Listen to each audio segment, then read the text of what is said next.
After I had received my black belt in the style that I teach and train, I ended up getting an injury. And that injury was not healing. I was going to doctors and having a lot of trouble just getting a lot of inflammation under control. I was working a lot. I didn't really understand a lot of mechanisms of the body, especially around inflammation. I was dealing with some nerve pain, a Mm. lot of different things.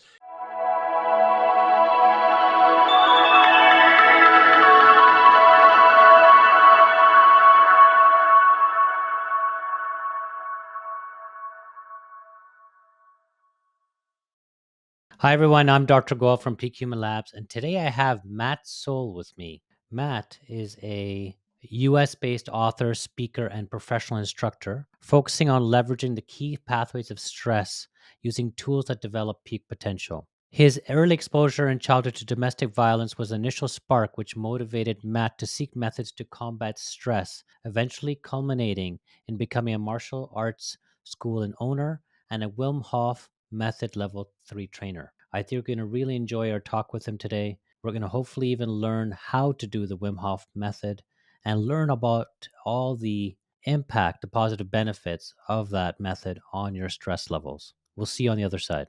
Hi, Matt. Thank you so much for joining me. I really appreciate it. Dr. Goel, thank you so much for having me here. No problem. I'd love to. I think you have a lot. You're really a master in stress. Is that right? About how to basically deal with stress in today's world. Is that kind of your mission in life? Yeah, that's right. So, in a short sort of summary, I'm a US based author, speaker, and professional instructor. And I do focus on more of a counterintuitive approach to stress management. Hmm. So, a little bit different than what many others in my field will focus on. Yeah. But the idea here is that I'm trying to help people leverage the key pathways of stress in order to live their best lives. And that's sort of the counterintuitive part. Hmm. So maybe before we get into like what you do now, maybe take us a story of how did you get into this space? Like I understand you have a martial arts background. Maybe take us through that story. Yeah, so martial arts was really the first thing that allowed me to get a lot of stress relief from early childhood experiences. Hmm. I had some unfortunate stuff where I was exposed to some domestic violence as a kid and a lot of disruption in the home. Right. And that was, I was looking for a way early on to figure out how to manage emotions. And Hmm. sports were a great outlet. All throughout my teens and youth and teens into college, I played a lot of sports, and that was helpful.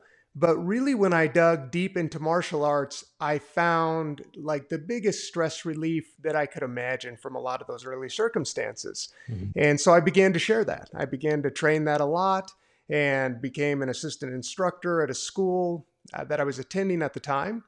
And I was working another high stress job in finance, Hmm. balancing these two things. And it turned out that the martial arts school that I was attending ended up being for sale. Oh. The present owner at that time was getting ready to move cross country with his wife. His wife was a doctor, or is a doctor, and she got a great position on the East Coast. So he said, "Guys, I'm heading out, and I'm not sure what we're going to do to help the school survive." But Hmm. at the end of that meeting, nobody stepped up, so I did. I said, "You know what? I'm not very happy in my job. I'd love to continue to pursue this as a career. Hmm. Why don't I buy the school?" And we were able to make the arrangements, and I've owned that school now for 15 How years. old So were you at that was that my time? enter into martial arts. How old were you at that time? At that time, I was about 29 years old. Okay. Sounds good. Yeah. So Yeah. yeah, that's a So fairly pretty young, but yeah. willing to take that risk. I had just gotten so much benefit from martial arts in a way that I had not received in so many other areas. Hmm. And I saw the impact that it was having for others that were attending, Hmm. how they were managing stress and anxiety, how they were overcoming past traumas or PTSD, Right. how they were really connecting. And so that was a Hmm. very powerful outlet, and it became a very motivating practice and discipline to help inspire others to overcome their own challenges. And so it was helping me. I saw it helping others. I said, yeah, I can dedicate myself to this. Hmm. Hmm. So okay, so I mean, there's many people who are martial artist instructors, and but you took even another step forward. I mean, you're a master, I guess, of Wim Hof method. Is that correct? Yeah, yeah. So in after I had received my black belt in the style that I teach and train, I ended up getting an injury. And that injury was not healing. I was going to doctors and having a lot of trouble just getting a lot of inflammation under control. I was working a lot. I didn't really understand a lot of mechanisms of the body, especially around inflammation. I was dealing with some nerve pain, a Mm, lot of different things.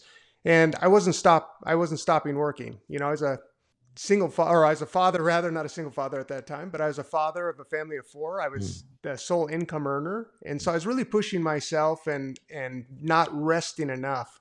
And sure enough, I came across Wim Hof at that time. And this is mhm, early 2013, mm, before a lot of the stuff that has made him famous now with the PNAS study that really put that method on the map worldwide. mhm, That's the now sort of famous endotoxin study that they did to basically demonstrate that we could influence our autonomic nervous system. mhm, And so mhm, that was a really big deal, but none of that was out there at the time. But I mhm, did see this crazy Dutchman, and he had a lot of promise, especially as he talked about inflammation. He had undergone a study himself in 2010, 2011, where it was a proof of principle study. mhm, And he had demonstrated the ability to control some of the autonomic nervous system and especially had implications around inflammation. And I was mhm. like, oh, okay, that's promising because I'm really dealing with that a lot. Right.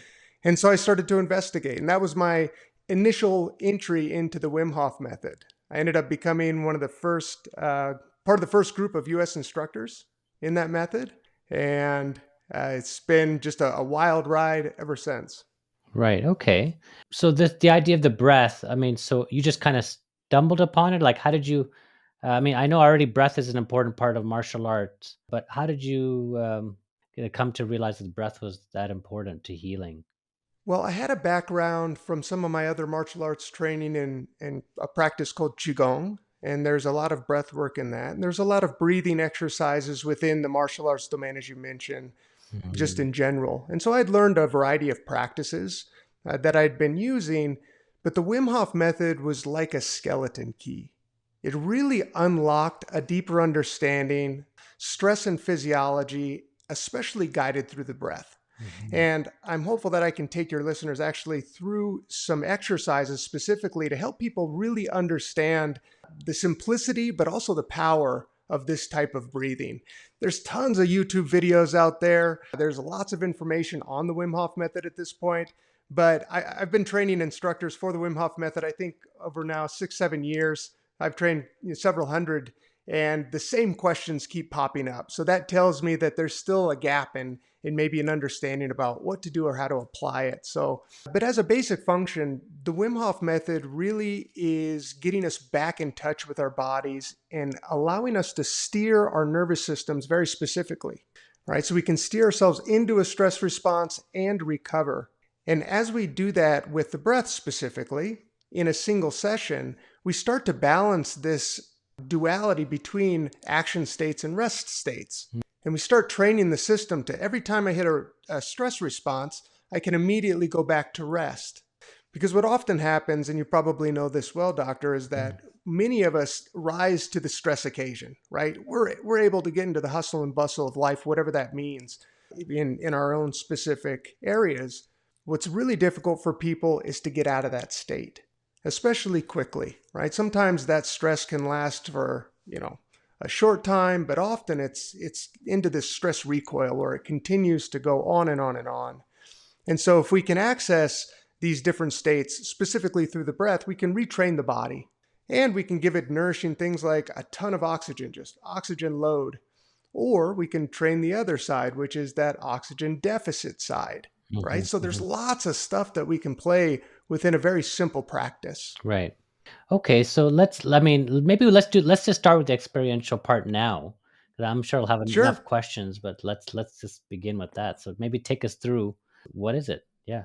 And I'd also Great. at some point we should chat about obviously the whole part about the cold part because that's what Wim Hof is really, kind of famous for. So we should definitely chat about that. Yeah, he is the Iceman. We can certainly get into that. Yeah. So let's begin with just a little bit of demonstration Sure. and practice around the breathing style. So If we really think about breathing in like a global sort of idea, Hmm. we've got breathing styles that will upregulate us or give us energy. Right.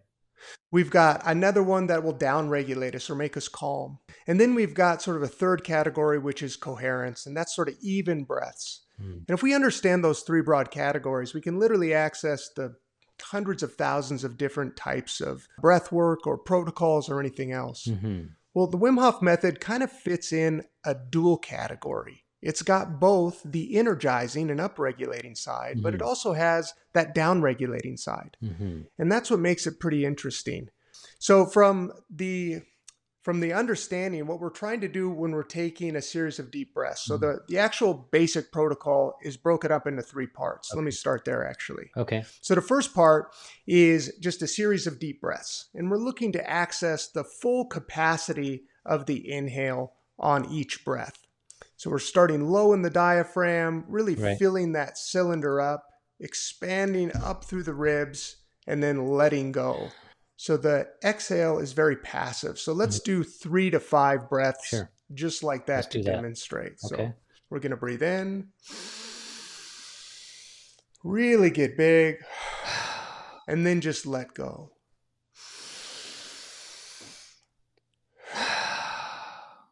Good. 2 more. One more. Beautiful. Now we're going to take somewhere on the order of 30 or 40 of those in a row. And if we're at rest, that's going to give our bodies a lot of oxygen because we're not using so much of it. So our body starts to pack it away everywhere it can Hmm. in that internal respiration side. Hmm. So we get a really big oxygenated state through those deep breaths, but it also does something else depending on if we're breathing a little bit faster or a little bit more vigorously. It can also put a lot of adrenaline in our system. So Mm. it can really give us a lot of energy, quite literally. And so that's that one side. And then as we do that, we're basically steering ourselves into a stress response. Got it. It's a positive stressor, but it's nonetheless a stressor. So Right. that's the first side of that. And then we go into the second side. The Hmm. second part is after that 40th or 30th or 40th breath, we're just going to take a deep breath in, let go, and stop breathing. So that's an exhale breath hold, right? So leading into that, it might look like. So you can see I just stopped right at sort of a lung neutral space. I didn't push the air out. My lungs aren't fully empty. You can see that I haven't taken another breath, but I can still talk. So I had plenty of residual air in the system. Okay. But I'm looking to settle in that breath hold in a very comfortable space. Okay. So you do exhale a Okay? little bit. You do exhale. You take the big breath and then you exhale, like you're saying, like halfway through or something. Yeah, halfway is a really good way to kind of put it. So, in other words, every breath that we're doing is that inhale focused at the beginning, and then when we go into the breath hail, it's an exhale breath hold, but it's just a kind of a lung neutral space, if you will, Um, right? no, forced expiration. No trying to like, not push it out or anything. Exactly, Mhm. exactly. Right. Now, once we're at that settled place, you're going to hold your breath for as long as you can. And so, in this first round, a round is those three parts: the deep breathing, the exhale breath hold, and a third part we'll get to in just a moment, which is a recovery breath. Hmm. But that constitutes a single round. At that first round, you may only be able to hold your breath. I mean, it's going to vary by person, but maybe 30 seconds or a minute, minute and Hmm. a half. But as we do additional rounds of this, Hmm. the chemistry of the body starts to alter, of the blood. It starts to alter. We really start to get a lot of oxygen packed throughout the body. And you end up being able to shift the curve between the breathing stimulus, which is often CO2, Hmm. and the amount of oxygen present in the body. And so you end up being able to hold your breath, some people 2, 3, 4, 5 minutes or more, right? So it becomes a really big opportunity to just have a big reset using the breath. Hmm. So that's that second part, the breath hold on the exhale. And physiologically, another thing that it does, and mentally, is it steers us back down to that rest state for the majority of the time that we're holding our breath. Many people have reported in my workshops and different places, my gosh, this is the first time I got a quiet mind. It's like peaceful and restful. Like I didn't have that idea of jumping thoughts everywhere. I could finally just settle and and enjoy and be silent on the inside. So it's a Mhm. very powerful and simple thing. And how many of those do you do? And you'll hold your breath for as long as you can. And Mm. then the third part, so we'll just Just finish the just do it instruction once? here. Just hold it once and let it go? Yep. Okay. You're just going to hold your breath for Okay. that for as long as you can. And then when you get a strong urge to breathe, right? There's going to be that point where you're like, okay, I Mhm. need to take a breath. Yeah. You're going to take a breath in and hold at the top for about 10 to 15 seconds. Okay, so that would be, those three parts would be one single round. And I'll summarize very quickly because I know that was a lot of information we gave as we went along. Right. So it's 30 to 40 breaths is Right. step one, Mhm. focusing on the inhale. Step two is an exhale breath hold. You're going to hold that for as long as you can. And step three is you're going to breathe in and hold on the inhale for 15 seconds. Okay, and then let go.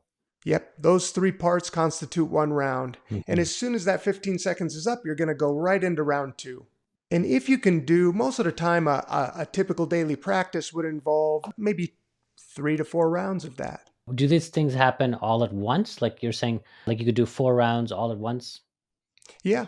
Yeah. And that's, you'll feel amazing. It's a 15 to 20-minute exercise if Mhm. you're doing about 4 rounds, Mhm. but you're literally going to transform your state. It's a Wow. wonderful way to wake up in the morning. You can Mhm. just get the body moving, you get your digestion going, Mhm. you harness the natural rise of adrenaline that is happening when you get up anyway. So it kind of just lifts the body up, and it's best to do typically before you've had anything to eat, Got it. right? So you're doing it on an empty stomach. That way you're not interfering with digestion, or it's not uncomfortable as you're taking these deep breaths, Mhm. with a full Mhm. belly or anything like that. Yeah. And why do you think it's 30 or 40 breaths? Why is it that way? Like, if somebody might say, I only feel comfortable doing 10 or 20." I mean, you probably have some benefit, but maybe that's not the way the method is done, or Yeah. So I think the best way to kind of think about that is the two things. One, as you're taking that many breaths, you really start to shift how the body perceives oxygen and carbon dioxide, like actually that balance that's happening. Mhm. You're disrupting that balance. And sort of the downstream positive effect of that is that when we steer ourselves into that stress response, because that's basically what happens, your brain takes, I think, a bigger focus on, okay, what is actually needed throughout the rest of the day? Mhm. We've developed all of these patterns, often shallow breathing, or a very common one is disrupted unintentional breath holds, Mm. right? So there's even things like Linda Stone from Microsoft and Apple. She worked for both. She dubbed a term called email apnea. Mm. People holding their breath. Apnea just means breath hold, holding their breath while doing emails. Wow. I notice it in a zillion different contexts as I teach and guide people through developing physical training or mental exercises. People hold their breath and not even realize it. And so they get this disrupted patterning that begins to emerge in the course of their life, and it causes all kinds of unnecessary stress.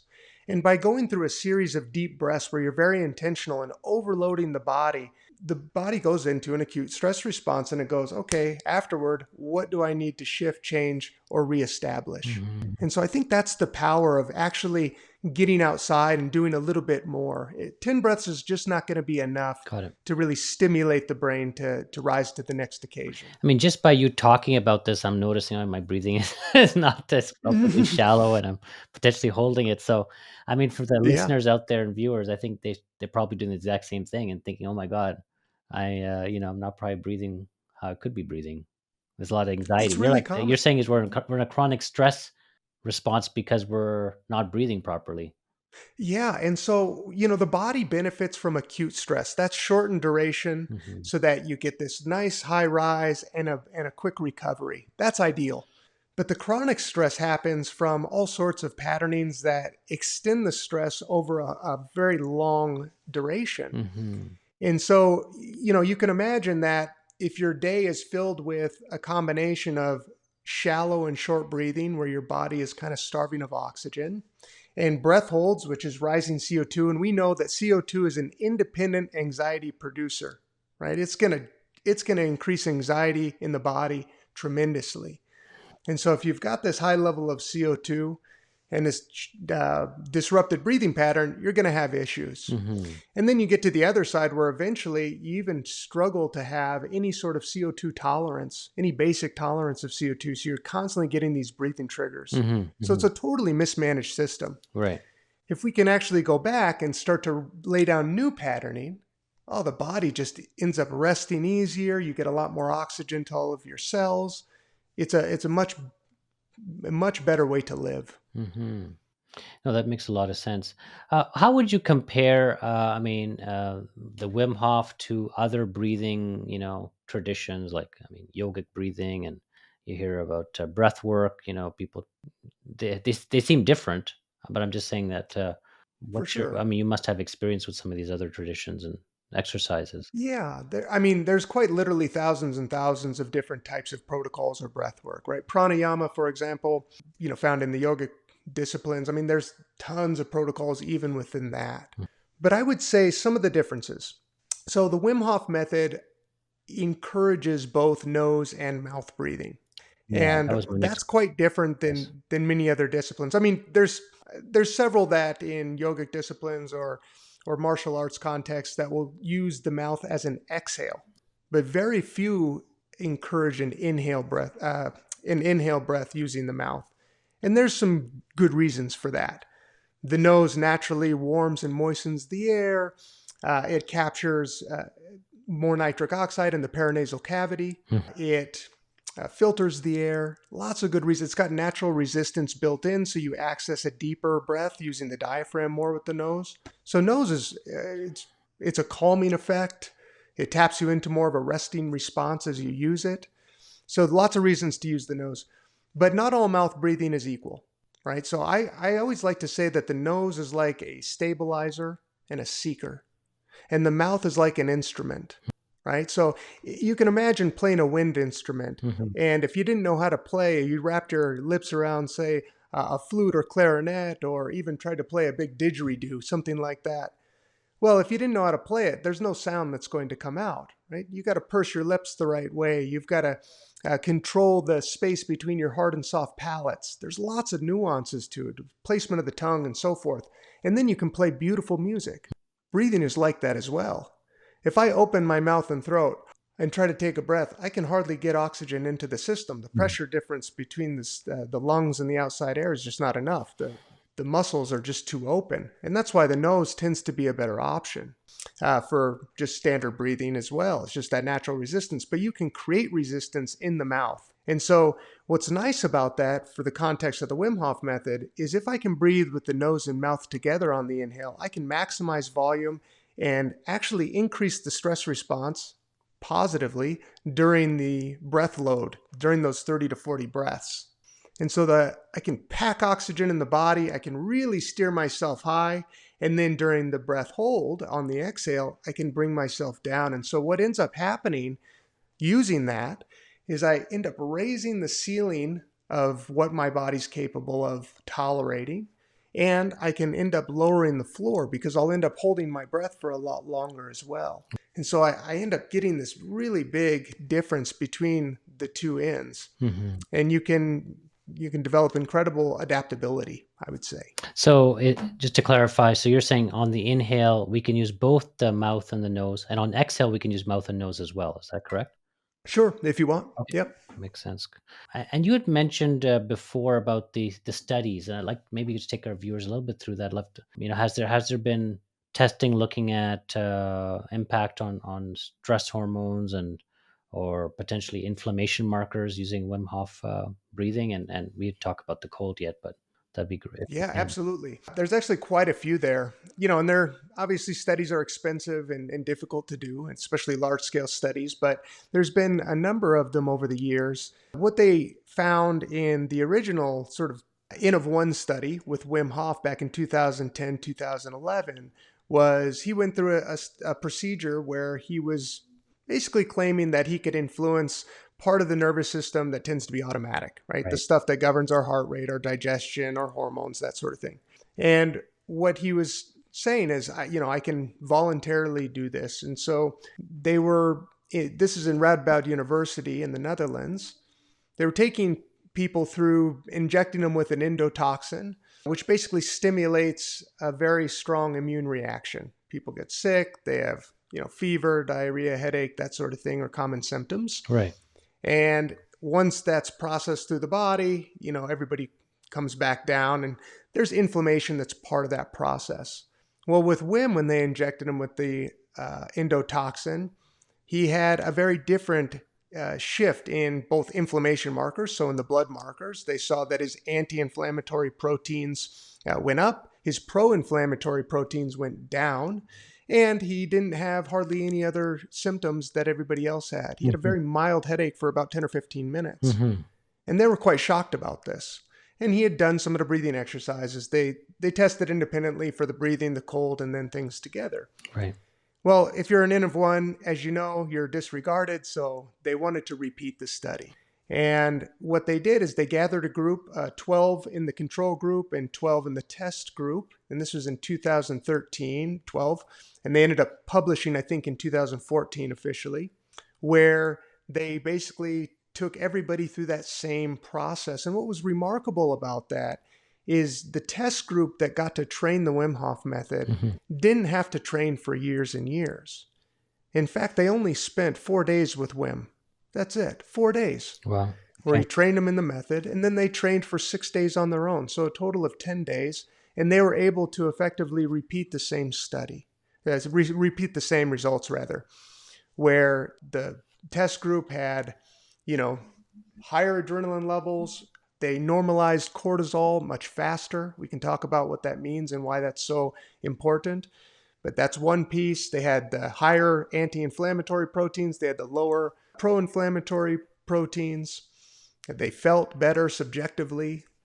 So across the board, both subjective and objectively, they did remarkably well. And that was really the big landmark study that put the Wim Hof method on the map. I have a quick question.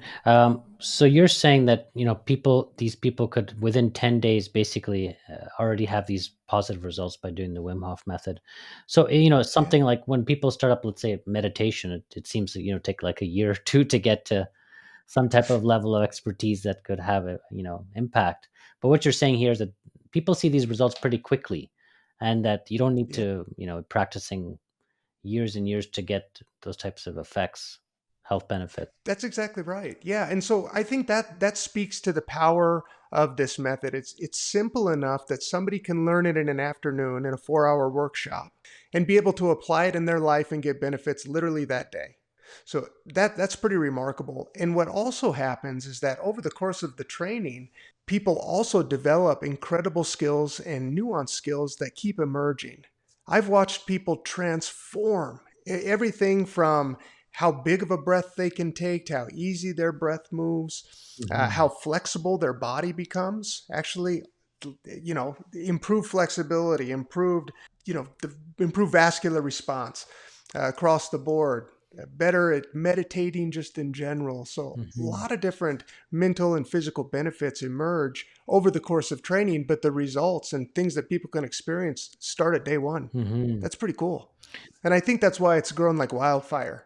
So let's now move it right to he's famous as the Iceman. So tell us about the whole impact of cold, because that's what scares most people, including myself, taking those cold Yeah. showers and the cold plunge and things like that. So tell us about how did you deal with that when you first started, and how should people deal with that? Because it's obviously, it sounds like it's very good for your health, but how does one do It that? definitely can be. So if you think about the cold, it's a stress and it's a strong force, right? And so we want to approach it with respect and so forth. So let me just give your listeners something that they're probably not going to hear most places, right? Which is less is more in this practice often. People are taking it, you look at social media, people are pushing the bounds, all kinds of places. And don't get me wrong, I lead people to Alaska in the middle of winter to get into freezing cold rivers and lakes and cut holes in the ice and all kinds of fun adventure things. And I highly encourage that under the right guidance. It can be outstanding. But less is more. And there was a great study that demonstrated this, where they took a group where they gave people the option of doing 30 seconds, 60 seconds, or 90 seconds in a cold shower. And they did that for a month. And they basically showed the same results. right? They improved their mood, fewer sick days at work. They had lifted out of mild depression. They felt more robust, more energy. That's outstanding, right? So you don't need to have this big extraneous thing to interfere with your life. It can be very simple and go a long way. So if you're looking to just get started, understand that 30 seconds can be great. Like don't set the bar too high. Mhm. The most important thing is frequency. Get in there often. Mm. And the idea behind this, if you've got the cold water coming down on you as the external stressor, you want to just breathe slow and long exhales so that you can calm yourself down. So unlike the breathing method we just talked about, where we're focusing on that inhale to stimulate the body, on this part, we're doing long exhales so that we can stimulate the rest response. So, and this is something I think valuable to your listeners, just as understanding every breath in that we take stimulates a more action oriented response. And every breath out stimulates a more rest response. Mhm. And so, if you extend one or the other or focus on one or the other, we can steer our systems very easily to one side or the other. And so when we get this cold water that's coming down on us in the shower, or we go into a nice cold lake, whatever it might be, we want to breathe calm and slow Okay. so that we can start to find that balance between the two, between the stressor and our systems. So let's say, I can, from my personal experience of entering the cold plunge, even before you go, I mean, it's very difficult. Right away, you start breathing quickly because it's so uncomfortable. So, is there some Yep. preparatory breathing you're doing? Yes, that's a great question. So there's two things you can do. If you have time, you can do the practice that we just talked about, where we're breathing deeply and then exhale breath holds and doing the recovery breath, right? You can do 3 rounds of that and then stabilize yourself. Make sure you're not lightheaded or dizzy or anything like that. You're nice and calm and good. And then go ahead and when you get into the ice bath or the plunge, you'll be able to already be primed. Your system will be primed with adrenaline. You'll have a lot of oxygen present in the system and you'll be calm in the mind. And that's going to help you get in. It is a game changer. For me, I hated the cold when I started. I did not like it. I grew up in the desert, doctor. I always thought that people were either built for the heat or built for the cold, and I was convinced I was built for the heat because I hated the cold. But I mean, I love to ski and things like that, but I'd wrap all the technical gear I could, around me. I'd never like to be expose myself to the elements that way. Well, I had a limiting belief around that. And it turns out that we're all very adaptable with the cold, but it took time. And I found that breathing method beforehand was the winning ticket for me to get past 15 or 20 seconds in the cold. It was a I'm here in real struggle for Canada, me. where it is quite cold in the wintertime. So, I mean, what about like just generally, maybe not going out with the hat or having a very light jacket in the wintertime or no gloves? So what do you think about that, using that type of opportunities? I think they're great, right? So it's just another way to train the system, to expose yourself to the elements. And then, of course, you just want to make sure you recover afterward. Hmm. So, just get into this idea where you're not just constantly keeping yourself in an elevated stress response for Hmm. days or, many, many hours. Like going out for a walk, like one thing I used to love to do is, you know, put on shorts and walk my daughter to school, for example, in winter. So you've got your shorts on, your t-shirt, you walk there, I come home, and then I take a warm shower and go about my day. So that's the Hmm. training. It's about 15, 20 minutes. Right. Perfect. Yeah, that sounds much more doable. Is there Yeah, any there's lots of ways making it playful. is there any risk of like frostbite or something like that? Like, have you seen this type of thing happen? People just don't Yeah, realize this so is happening, or you bring up a really good point. There's definitely risks associated with it when the practice is not approached with care. So that's why I started off by saying less is more. Unless you're going under the guidance of somebody where they're really walking you through and they understand how to help you build some safe limits within there so that you can explore and expand those. Mhm. Less is more. And so what are the possible dangers? Well, anytime you have a combination rain or wet Mhm. and wind, you're increasing your chance for frostbite or other problems.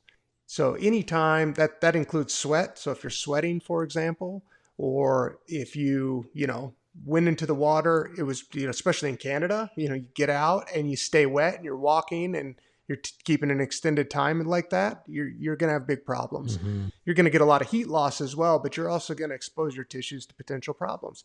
But you can manage that quite easily by, if you decide to go out into say a cold lake, and you get in and you stay in there for, let's just say, a minute, and you get out. Well, what's the first thing you should do? The first thing you should do is dry off and, get into maybe a horse stance and do some light activity so that you keep your heart rate low, but your muscles can start to generate heat and help you. Mhm. And then you'll start to layer on. You're going to get the wet swimsuit off of you.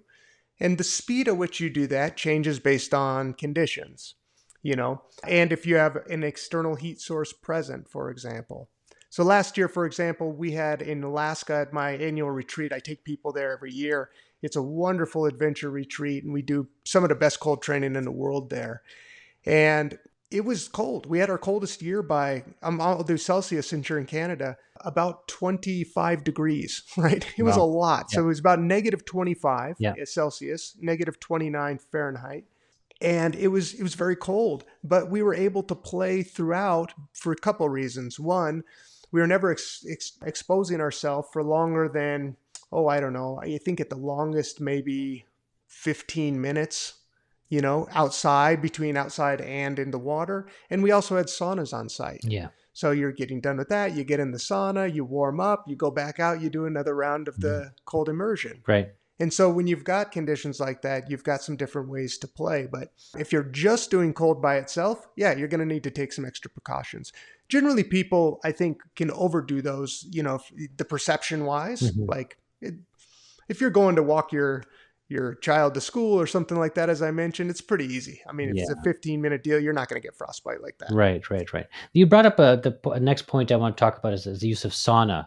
I mean, when I went to Sweden, we did the sauna, and then we ran into the very cold lake. Oh, you've done Yeah, it. what do you think is the benefits of that? Is that even, it must be even more pronounced because there's such big temperature gradient. It's wonderful. Yeah. So independently, both of I call this thermogenic training. So, or contrast, but thermogenic is kind of the overarching umbrella here. Sauna's got its own benefits. Cold has got its own benefits, and the contrast has some shared benefits. Mhm.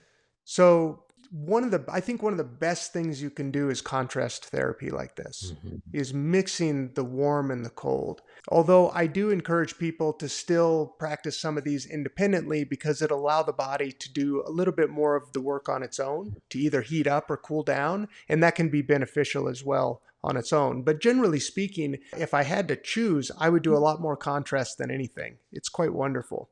And so the sauna's got any number of benefits. It helps, the vascular system really open up and help the heart work easier, Mhm. because blood's going to flow naturally as you're trying to give away heat to stabilize core body Mhm. temperature.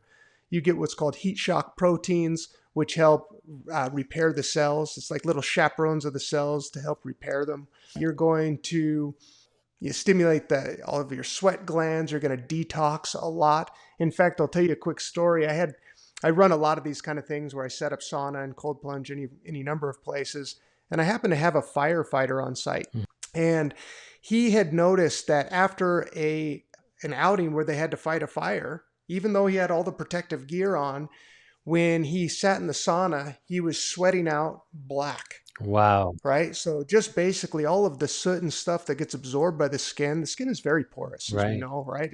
It'll absorb a lot. And he was able, in the sauna, he's like, I was leaking black, is what it looked like from my arms. And Wow. that tells you just how much purging is happening with a sauna. We know that a lot of the detoxification happens naturally through the liver and so forth, kidneys and what have you. But, really, we're talking about a really big organ doing a really healthy job to help us out there. Another thing that sauna does that's very powerful is it resensitizes endorphin receptors. Mhm. So remember, endorphin receptors are how we have pain regulation, Mhm. right? Mhm. That's a big part of it. And being able to resensitize those is very powerful for people with, say, chronic pain or other conditions where maybe they're taking medications that are interfering with a lot of that and so forth. So people have been able to resensitize some of the pain receptors and get a better pain management using sauna. Right. Cold plunge has a lot of benefits in similar areas, Mhm. slightly different, but a lot of benefits there as well. So I Mhm. love these practices. For those of us who are beginners, is there hope that it doesn't hurt as much? Like as to, over time, I assume you just have your body vasodilates in these cold situations. It's not just mind over matter. It's like your body actually adapts and becomes easier. For sure. The practice does become easier over time. Yeah, generally speaking, it can be quite uncomfortable at the beginning for people exposing themselves to really cold temperatures. One approach is you can start with a shower. Right now it's early fall, right? We're not quite there yet. So the showers aren't super cold yet. Mhm. The water temperature. So if you just start taking a shower now, including 20 to 30 seconds in the middle of, say, warm, start your shower warm if you like, put on turn the dial to cold, breathe slowly for 20 to 30 seconds, and then turn it back warm. Do that for a couple of weeks. Gradually build it up to where you get into the point where you can just start it cold and end cold. You'll be surprised. When I was shocked the first time that I looked forward to the cold shower, where I was like, oh, I can't wait to get in the cold shower. I was like, what's wrong with me? This doesn't make any sense. But actually you start to look forward to that. And there's reasons for that. You get a boost of endorphins, dopamine, all the feel good chemicals that run through the body as you do that. So that's part of the reinforcement, with natural reinforcement in the practice. But that's an easy way to start. Mhm. And over time, yeah, you do build resiliency. Mhm. You do build a different relationship with the cold. All of a sudden, it doesn't hurt as much. Your Mhm. body begins to habituate. And gosh, at this point, even though I struggled to do 15 seconds 10 years ago in the cold shower, now I can swim in icebergs in winter, right? Wow. So that's a growth, and I'm by far not even close to the only one. Our bodies can adapt quite quickly if we just give it that frequent stimulus. So you're right. You've written a book in the past, I believe, on stress, and you have a new book coming out, or is it already out? The Stress Paradox. So the stress paradox is on its way out. Okay. So I'm completing the manuscript now. I published a book called Stronger Through Stress that's out right now, and it's really a focus on two different groups. One is those that are interested in stress mastery, and another is for people that are looking to restore health. And the reason these are paired together is, one, I don't think you can have high performance without good health. And two, they often need the same stimulus to achieve similar ends. Mhm. So, for example, I had this manager from Microsoft. She's works all the time. She's in charge of a lot of people, working long hours, very stressful job. But she had developed a condition of chronic fatigue syndrome, where she's just exhausted all the time. And she came to one of my workshops, and she was worried about getting into the cold water because she's like, I'm just going to be tanked. And she had a recent addition to her life where she started to have to care for her mother. And so she was real worried, but we had a conversation. I assured her it was going to be okay.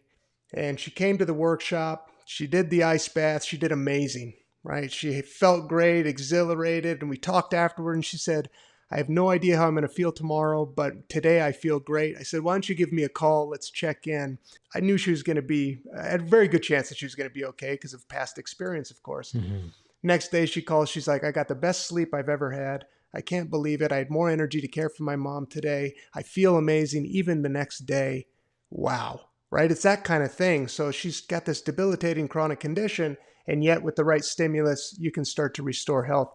That's one story of thousands that I could share where similar things happen. So I see that all the time. And the people that like and want high performance tend to push ourselves too far, right? Over the edge. And we start to develop illnesses or sicknesses Mhm. or Mhm. any number of things. So that's why those two are paired in that particular book. Okay, and then the Stress Paradox.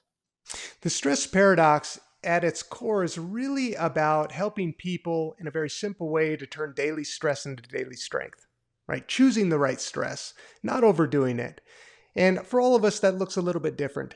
Some of us need an exercise routine. We need to leverage sort of the fight or flight response, if you will. That's sort of Mhm. the Mhm. healthy side of that one, where we need more robust cardiovascular exercise and to push our bodies in a particular way. Or others of us, we've got an exercise routine that's working, but we don't have an eating or a fasting routine that's really helping us. Maybe that's a struggle. So I try to help people choose the right stress that's going to leverage the best things for their life. Yeah, I think the key principle here, what you're saying, is that there's some stress is necessary and good. If it's you're saying short Yes. amount is, and so Yeah. because then the body needs that, so it can become stronger and maybe more resilient.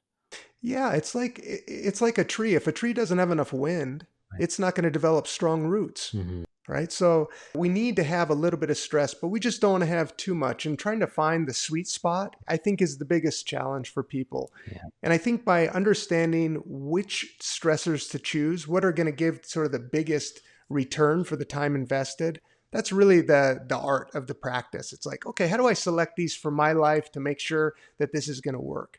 And I try to help guide people in that specific way to identify in their life what's going to be best for you. Okay. Awesome. This is really great. I really appreciate it. Where can people learn more about you, your book? Where can they find out that information? Wonderful. So people can visit mattsoule.com, Yep. and my last name is just spelled Soule. And what I've got there is access to a free membership that you can log on to. It's going to get you my Stress Mastery newsletter, as well as videos on conscious breathing and a seasonal guide to help you identify and start to train root stressors that I think will be a big help for you. And you can also find other information about in person workshops or coaching. Perfect. I'm going to put the links in the show notes so people can access that easily. This is really interesting, and I'm already been watching my breath this last 45 minutes, figuring out what I'm doing. So definitely very insightful. I think our viewers are probably doing the exact same thing. It doesn't seem like it's too big of an investment to make. You're saying about 15, 20 minutes a day. That's totally doable, and probably the Yeah, and benefits are keep in huge. mind you can even do it for 1 to 3 minutes a day. Even if you did one round every day, if you don't have 15 minutes on a given Right. day, it'll transform your life. That simple, simple thing. And we carry the breath with us all the time, everywhere. Right. All right. Thank you so much, Matt. Doctor, I really appreciate you having me on your show. Thank you. Hi, everyone. I hope you enjoyed today's talk with Matt Soule as much as I did. Today, we learned all about stress, the good and the bad, and how we can use our breathing, specifically the Wim Hof Method, to help us with coping with stress and making our body more resilient. We also learned about the impact of cold and how we can use cold to our advantage to, again, strengthen our bodies. It was definitely very informative. Check out the links in the show notes of where you can get in touch with Matt Soule, as well as check out his books. All right, we'll see you. And I hope you enjoyed today's talk. Please like and subscribe so we can get this word out to more people. Take care.